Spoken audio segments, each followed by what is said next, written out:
Hello বন্ধুরা, good morning. আমি শিখা, সবাইকে স্বাগত আমার একটা নতুন ব্লগে। সকালে আমি উঠে পড়ে প্রথমে জামা কাপড় কেচে সব মেলে দিয়েছি। মেলে দেওয়ার পর ব্রাশ করতে বাইরের দিকে বেরিয়ে পড়লাম। আমি প্রতিদিন বাইরের দিকেই ব্রাশ করতে বেরোই, কারণ হাওয়াও লাগে, রোদও লাগে। আর বান্ধবীও বসেছিল, ওর সঙ্গে একটু গল্প হয়ে গেল। ব্রাশও করে ঘরের ভিতরে চলে এলাম। ফ্রেশ ট্রেশ হয়ে আমি গরম জল বসিয়ে দিয়েছি। এদিকে গরম জল সাথে একটু মধু মিশিয়ে খাবো বলে এদিকে গরম জলও হয়ে গেছে। আমি কাপে ঢেলে নিচ্ছি। কাপে ঢেলে নেওয়ার পর মধুও মিশিয়ে নেব। এই মধু জল খেতে খেতে ওর পাপাও চলে আসবে, দিয়ে চাটা বসাবো। এদিকে মধু জল খেতে বসে গেছি, ওইদিকে মেয়েও উঠে পড়েছে, দিয়ে পাপাও চলে এসছে। ওর পাপা আসতে না আসতে বায়না, পাপার কোলে চাপবে, ওই জন্য ওর পাপা কাঁধে নিয়ে চাটা বসাচ্ছে। আজকে আমিই বললাম তুমি চাটা করো, সেই জন্য ওর মেয়েকে নিয়ে চাটা বানাতে লেগেছে। এইদিকে ওর পাপাও চা বানাতে শুরু করে দিয়েছে। আমিও মেয়েকে নিয়ে বাইরের দিকে চলে গেলাম ব্রাশ করতে। ফ্রেশ ট্রেশ করিয়ে দিলাম মেয়েকেও, আবার টেবিলে বসেও পড়েছি। ততক্ষণ ওর পাপাও চা বানিয়ে টেবিলে লাগিয়ে দিয়েছে, আমরাও বসে পড়লাম। আর চায়ের সাথে রুটি, পরোটা, বিস্কুট রাখস, ওগুলো খেতে আমার ভালোই লাগে। সবজিটা এতটা আমার ভালো লাগে না সকাল দিকে। এইদিকে আমরা তিনজনে গল্প করতে চা খাওয়া হয়ে গেল। চা খাওয়া আমার কমপ্লিট। দিয়ে বেড গোছাতেও যাচ্ছি। প্রথমে বিছানাটা বলি গুছিয়ে ফেলি, দিয়ে সমস্ত কাজ করব। এই যে প্রথমে বিছানার চাদরটা উঠিয়ে নিলাম, দিয়ে ব্ল্যাঙ্কেটটা টান টান করে পেতে নিচ্ছি। পেতে নেওয়ার পর বেডশিটটাও পেতে নেব টান টান করে। বিছানা যদি টান টান করে না পাতা হয় না, মনটা যেমন কেমন লাগে। কিন্তু ওই যে মেয়ের জন্য 2 মিনিটে চাই, যেরকম লোক হয়েছে, মেয়ের জন্য কোনো কাজ আমার পরিপাটি করে রাখা যায় না। দিয়ে ভাবলাম যে অনেকদিন ড্রেসিং টেবিলটা গোছানো হয়নি, আজকে গুছিয়ে ফেলি। ওই জন্য সমস্ত ক্রিম যা ছিল নিচে নামিয়ে ফেলে দিয়েছি। দিয়ে ড্রেসিং টেবিলটা ভালো করে পুছিয়ে নিয়ে ক্রিমগুলোও মুছে মুছে আমি সাজিয়ে নেব। সাজিয়ে নেওয়ার পর চা খাওয়ার যে বাসনগুলো আছে, বাসনগুলোও ধুয়ে নেব। দিয়ে ঝাড়ু পুছে সমস্ত যা বাকি আছে করে নেব। যে একে একে সব ক্রিম পুছে গুছিয়ে রেখে দিচ্ছি। আর ওইদিকে মেয়েকেও আমি বিছানায় তুলে দিয়েছি, দিয়ে কার্টুন দিয়ে দিচ্ছি। ওর কার্টুন দেখছে আর আমিও সমস্ত কাজ সেরে নিচ্ছি।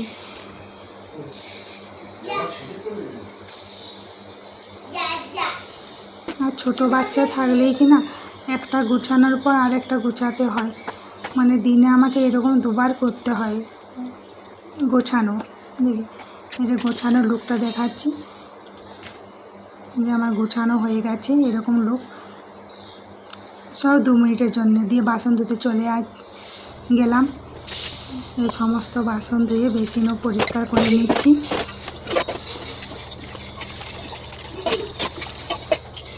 চা খাওয়ার বাসনগুলো, ব্রেকফাস্ট করার যা বাসন হয়েছে সব ধুয়ে নিচ্ছি। ধুয়ে নেওয়ার পর দিয়ে ঝাড়ু দিতে লাগবো। ঝাড়ুর পর পোছা দিয়ে সামনে যাবো। যে ধুয়ে নিলাম।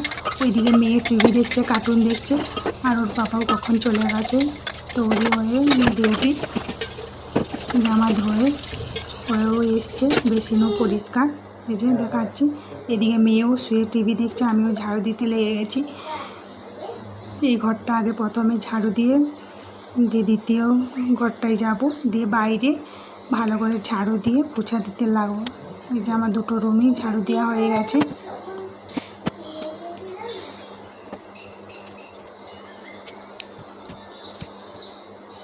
বাইরেটাও ভালো করে ঝাড়ু লাগিয়ে পোছা দিতে লাগবো। আমাদের মেয়েদের ঝাড়ু পোছা হচ্ছে প্রধান কাজ। ঝাড়ু পোছা যতক্ষণ না হবে না, মনে হয় না যে ঘরে কাজ হয়েছে। যে ঝাড়ু পোছা দেওয়ার পরও আমি স্নানে চলে গেলাম, স্নান থেকেও চলে এসেছি। দিয়ে আয়নার সামনে একটু নিজেকে পরিপাটি করে ফেললাম। ততক্ষণ ওর পাপাও চলে এসছে। ওর পাপাও ঠিক 1টা বাজবে না চলে আসবে লাঞ্চ করতে। দিয়ে ওর পাপা, আমি এইদিকে পরিপাটি করতে না করতে ওর পাপা টেবিলে লাগিয়ে দিয়েছে খানা, খেতেও বসে গেছি। আজকে মেনুতে ছিল ভাত, ডাল, বাঁধাকপির সবজি। দিয়ে একটা লম্বা ঘুম দেওয়ার পর বিকালবেলা একটু স্ন্যাক টাইপের কিছু বানালাম, আলুর ওই পকোড়া টাইপের। আলুর মধ্যে নুন, হলুদ, লঙ্কা গুঁড়ো, ময়দা, বেসন, কর্নফ্লাওয়ার দিয়ে ভালো করে মেখে নিচ্ছি। জল দিয়ে ভালো করে মেখে নেওয়ার পর ওইদিকে তেলটাও আমি গরম করতে বসিয়ে দিচ্ছি। আর ওরা পাপা আর মেয়ে গেছে ক্যান্টিন। আমার পকোড়া ভাইতে ভাইতেও ক্যান্টিন থেকে চলে আসবে। দুটো জিনিস আনতে গেছে, এখন দেখা যাক কটা জিনিস আনে। এদিকেও আমি পকোড়াগুলো সব ভেজে নিচ্ছি। আর আমার তো পকোড়া খেতে খুবই ভালো লাগে, সিঙ্গাড়া বলো আলুর চপ বলো, এইরকম মুখরোচক জিনিস খুবই ভালো লাগে। কার কার ভালো লাগে কমেন্টে বলবেন। এই যে আমার এদিকে দুবার ধরে ভাজা হয়ে গেছে, একবার ভাজা হয়ে গেছে, আবার দ্বিতীয়বার দিয়েছি, ওগুলোও ভাজা হয়ে গেছে। দিয়ে চাটা বসিয়ে দেবো, আর চা মুড়ি পকোড়া খাবো। সেই চাটাও বসিয়ে দিয়েছি, চা পাতি চিনি সব দিয়ে দিয়েছি। চাও আমার রেডি হয়ে গেছে। তো তখন ওরাও ক্যান্টিন থেকে চলে এসে কত কিনবার যে মেয়ে দুটো জিনিস আনবে বলে কত জিনিস এনেছে। এখানে না বেশি জিনিস এনে জমাটা নেই, কারণ দুদিন বাদে চলে যাবে, তো ওই জন্য বেশি জিনিস আমি আনতেই মানা করি, যেটা ফুরাবে ওইটাই আনতে হবে। এদিকে মুড়ি পকোড়া চা নিয়ে বসে গেছি, মা মেয়েতে, ওর পাপাও আছে সাইডে, একটা করে পকোড়া খাচ্ছে সাইডে বসে। যে আমার মুড়ি চা পকোড়া খাওয়া হয়ে গেছে, দিয়ে একটু স্কিন কেয়ার করতে বসেছি। প্রথমে টমেটো চিনি দিয়ে স্ক্রাব করে নিলাম মুখটা, দিয়ে একটা ফেস প্যাক বানিয়ে